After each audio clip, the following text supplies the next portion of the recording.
Hello once again, Scorpio, and I've got a bit of good news for you because the important forward movement of Jupiter, which we've been looking forward to, has just taken place. It's June 2016, so I'm hoping, fingers crossed, along with the rest of our Scorpio viewers, because I'm a Scorpio as well, I have to be a little bit biased.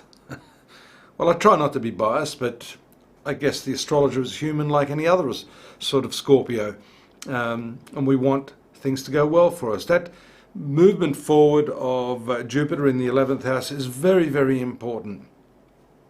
All sorts of setbacks may have been experienced, and in a strange sort of way, because I had a discussion with another astrologer the other day who was saying that, retrograde planets are always bad, and I was saying, well, look, that's not completely true, and I cited a few examples of retrograde planets in the birth charts and also during the time of transit.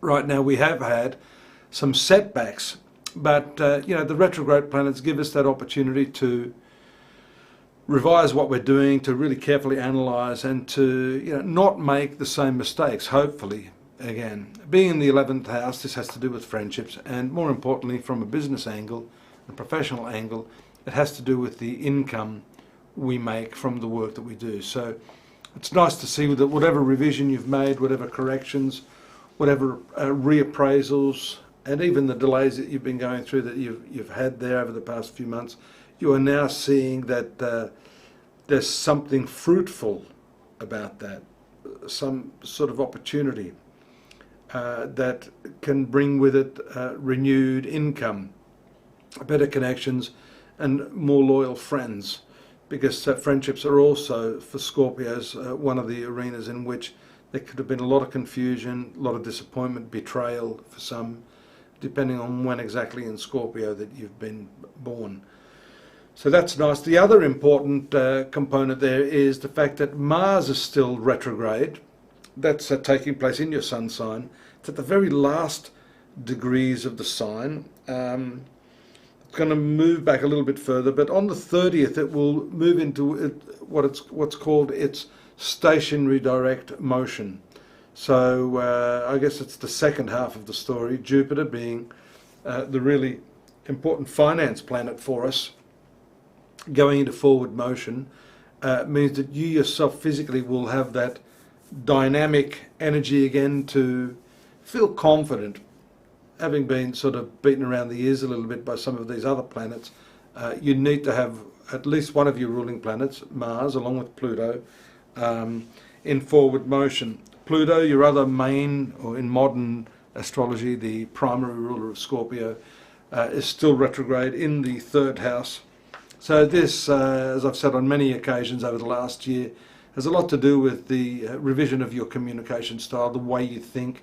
This is what I call interior design, redesigning the interior of your mind, the way you think, the way you strategize.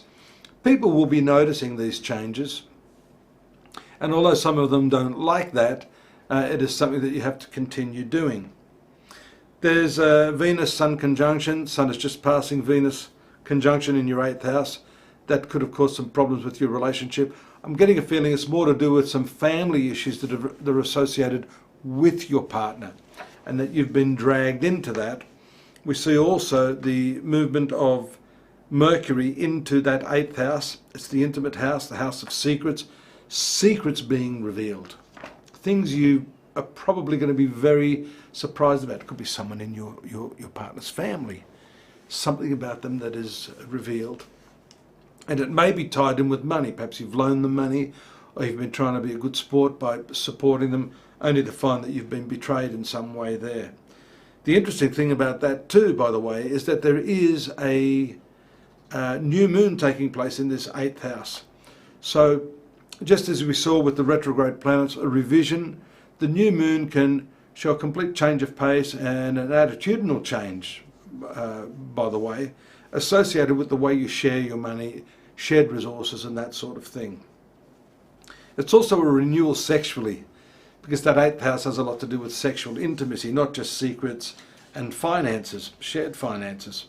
So Mercury will move into this area on the 10th, after that my apologies, moves into that on the 13th, but there's an opposition of Mercury to Mars across the marital axis. So there could be some discussions, maybe even arguments about what's been going on with money, the way your partner's been spending money, sharing money. Now, word of advice there, if your partner is earning that money legitimately, it's their money, then you have to zip it.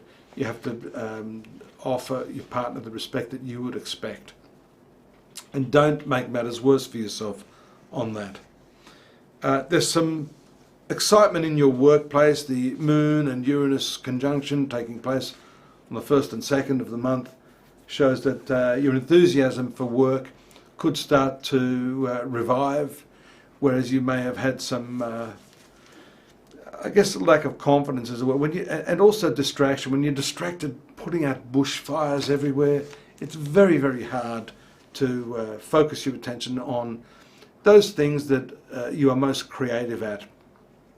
But rest assured, when you come out of this, when all these planets such as Mars, Saturn, both of these, and Pluto, all still in their retrograde motion, when they finally move forward and you've worked through some of the lessons and the experiences, the difficult experiences that you've had in this past year, you're going to be a completely renovated individual with a whole lot more power, a whole lot more self-assurance, a whole lot more inner poise, and a whole lot more money, because this sort of array of retrograde planets is covering quite a few different departments of your life.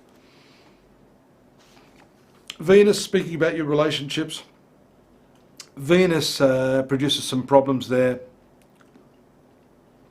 on the, what we see on the 2nd, the 3rd, the 4th, then the 5th. These are all hard aspects indicating some problems up until the 2nd week of June, whereafter we see favourable aspects to Uranus, a movement of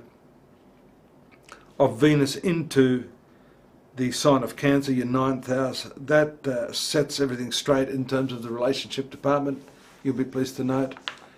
You'll want your own space at this time, and there's nothing wrong with that. I mean, I find it extraordinary that people get all upset. Partner says, "Listen, sweetheart, I'm going to go and play some cards." "Oh, who are you going with? When are you going to be? Why can't you stay here and be with me? Aren't I enough?" Just relax. Just give your partner some open space. You'll need some open space, and hopefully your partner is going to be just as accommodating, because that space is necessary now. But you've had so much on your plate. You've been putting out so many bushfires. This is time for you now to resuscitate. Breathe deeply and just get ready for the next month or two, when things should start looking up. Things should start be improving already for you, so that's good news. Take a visit, astrology.com.au, till I see you next month. The daily, monthly readings, such as what we're doing here, I'm only scratching the surface by giving you this, I guess, I call it the Oracle Express. But you can find out more there at the site, and until I see you next month, I hope it's a good one. Take care, Scorpio. Bye-bye.